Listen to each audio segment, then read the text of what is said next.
de Jérôme Goulon. Radio J. Bonjour Jérôme. Bonjour Cyrielle, bonjour Verino.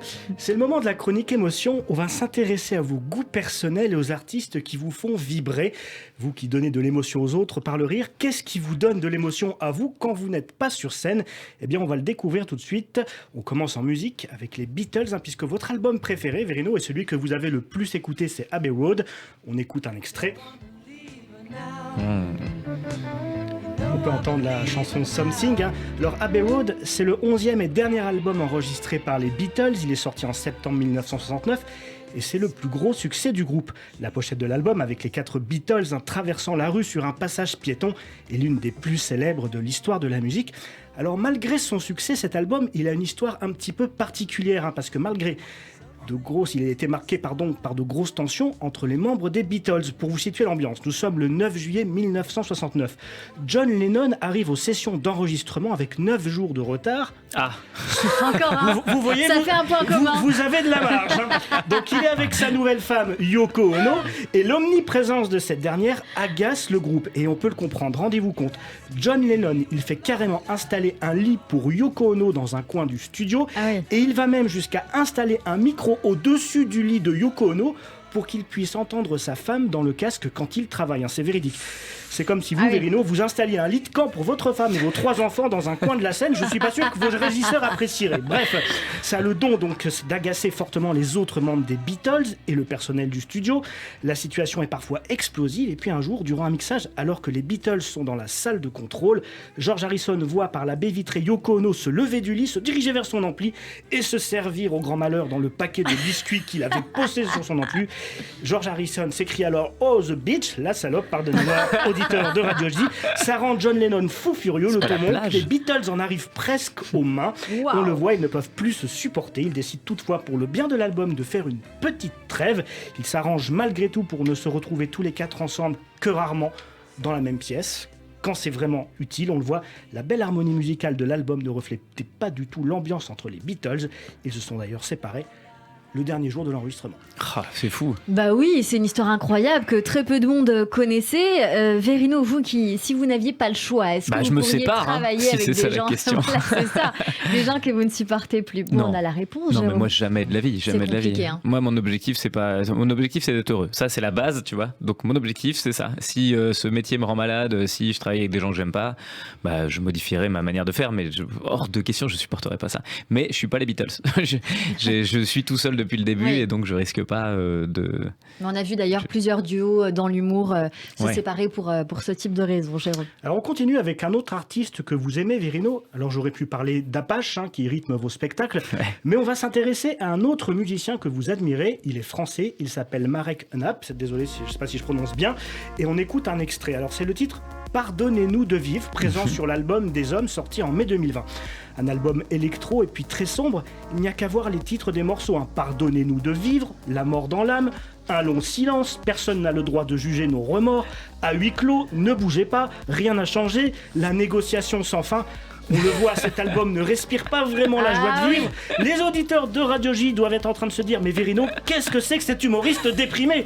Alors en fait, il y a une explication. Il y a une explication à la noirceur de cet album. Cet album, il a en effet été composé spécialement pour le film documentaire des Hommes, un documentaire consacré à l'univers des prisons. Alors pour tourner leur film, les réalisateurs ont passé 25 jours en immersion à la prison des Baumettes à Marseille. Les Baumettes, une prison de 30 000 m² et de 2000 détenus, dont la moitié n'a même pas 30 ans. Une prison qui raconte les destins brisés, les espoirs, la violence, la justice et les injustices de la vie. Alors le film, il permet de regarder des gens en prison un peu comme des animaux dans un zoo. On peut voir qu'être enfermé, ça peut amener à un état proche de la folie. Le film pose donc aussi la question de la récidive, car forcément, plus on sort esquinté d'un séjour en prison, et plus les chances de récidive sont grandes. Les conditions de détention, un sujet en plein cœur de l'actualité, on l'a vu récemment avec la polémique sur la séance de karting à la prison de Fresnes. Et à juste titre, une prison, ce n'est pas une colonie de vacances. Pour autant, La prison, ce n'est pas tous les jours du karting non plus. J'ai moi-même fait beaucoup de reportages sur ce sujet.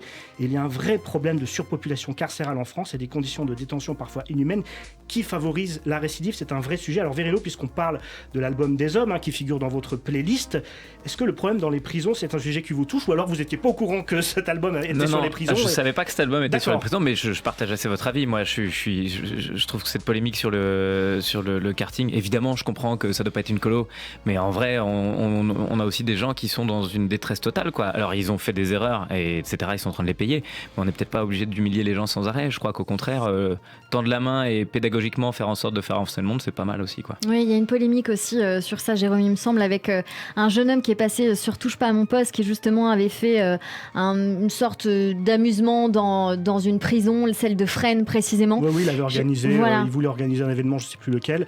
Après, c'est le problème. Il a pour habitude de faire de la réinsertion de personnes de quartier. Le problème, c'est que d'un côté, ça ne doit pas être une colonie de vacances, et de l'autre, quand on voit certaines conditions de détention, finalement, certes, la prison est une punition, mais quand vous avez des conditions de détention trop inhumaines, résultat, quand vous sortez, tu fabriques des animaux, vous plongez, et c'est un vrai problème. Et puis une journée, c'est 24 heures, donc 20 minutes de karting sur une seule journée, c'est déjà pas beaucoup, mais alors sur 8 ans d'incarcération, je pense que...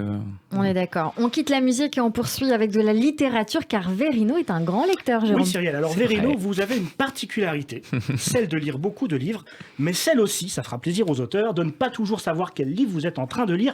Je m'explique. Vous nous l'avez confié, vous bouquinez beaucoup sur Kindle, et pendant très longtemps, vous ne voyez pas la couverture des livres. Il faut dire ce que c'est Kindle. Alors Kindle, c'est un système. C'est les livres électroniques, c'est les liseuses, quoi. Et c'est vrai qu'on ne voyait pas forcément les livres, les couvertures. C'est un scandale. Donc il vous est arrivé de lire des livres sans reconnaître ni l'auteur ni le titre. Mais oui, c'est un scandale. J'ai lu, je pense, une dizaine de bouquins de Pierre Bordage avant de vraiment connaître Pierre Bordage, qui est un auteur de science-fiction français.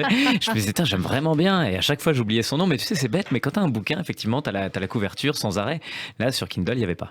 Alors malgré tout, il y a un livre qui vous a marqué, peut-être d'ailleurs parce que c'est le seul dont vous connaissez le titre, mon cher Verino.